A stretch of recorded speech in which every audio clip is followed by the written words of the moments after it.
10 symptômes inquiétants qui indiquent qu'un AVC est proche.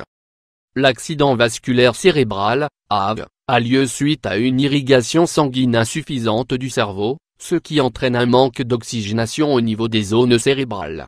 Avec près de 6 millions de décès par an, l'AVC est considéré comme la première cause de mortalité dans le monde. Quelles sont donc ces causes et ces symptômes? Les causes de l'AVC a généralement lieu quand une artère cérébrale est touchée. Selon les cas, on parle d'AVC ischémique ou hémorragique. Le premier, qui représente 80% des cas, est dû à la formation d'un caillot sanguin provenant d'un autre organe ou qui apparaît suite à l'accumulation des lipides autour de la paroi artérielle. Le second, qui concerne 20% des cas, est causé par une hémorragie survenant suite à la rupture d'anévrisme, à de l'hypertension artérielle ou à une tumeur cérébrale. Dans d'autres situations, un caillot de sang se forme mais se résorbe rapidement, sans entraîner de lésion cérébrale. C'est ce qu'on appelle un accident ischémique transitoire. Même s'il est moins grave que les précédents, il ne faut pas le prendre à la légère car le risque d'avoir un AVC dans les 24 heures qui suivent est élevé. Les personnes ayant souffert d'un AVC ont entre 30% et 43% de risque d'en subir un autre pendant les 5 années suivant la première crise. La majeure partie du temps, une personne sur 10 n'en garde aucune séquelle mais les 9 autres peuvent souffrir de lésions plus ou moins graves. Il existe 10 symptômes de l'AVC qu'il est possible de reconnaître, pour une prise en charge rapide et adéquate. Cette dernière réduit la gravité des séquelles ainsi que le risque de mortalité. Les symptômes de l'AVC: vision trouble ou perte de la vue. Les prémices de l'AVC peuvent entraîner une baisse de la vue au niveau d'un œil ou des 2 yeux. 44% des personnes ayant souffert d'un AVC ont perdu la vue avant de souffrir de l'attaque. Vertige. Les vertiges sont un symptôme commun de l'AVC, essentiellement chez les femmes âgées de moins de 45 ans.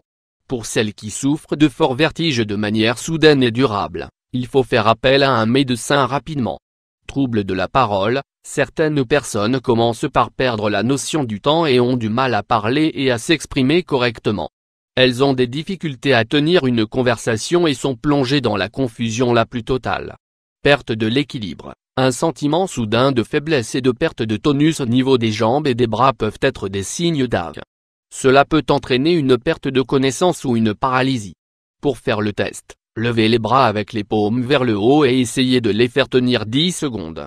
Si une main tombe, ceci indique que les muscles sont affaiblis. Douleur d'un seul côté du visage. La douleur n'est pas un symptôme commun de l'AVC, cependant il est possible de la ressentir de manière soutenue au niveau des membres ou d'un côté du visage en cas d'attaque. Maux de tête et migraines. Des maux de tête insoutenables sont assez communs durant un AVC. Des études ont montré que 588 volontaires ayant souffert de fortes migraines avant un AVC, étaient essentiellement des jeunes, notamment des femmes. Paralysie faciale. La paralysie d'un côté du visage est un symptôme commun de l'AVC. Fatigue. Certaines recherches ont démontré qu'en cas d'AVC, les femmes sont plus susceptibles de souffrir de fatigue, confusion et désorientation, comparées aux hommes. Hoquet persistant. Symptôme qui touche essentiellement les femmes. Un hoquet persistant s'explique par le fait que l'AVC attaque le centre respiratoire au niveau du cerveau. Essoufflement et tremblement. En cas d'AVC, il est possible d'avoir le souffle coupé et de ressentir des difficultés à respirer. Ceci est le signe d'une arythmie cardiaque causée par un manque d'oxygène. Si vous souffrez d'un ou plusieurs de ces symptômes, demandez immédiatement une assistance médicale pour réduire le risque de séquelles. Le meilleur moyen de prévenir ce type d'attaque est d'adopter une alimentation saine, arrêter l'alcool et le tabac, faire du sport régulièrement, gérer le stress et maintenir un poids sain.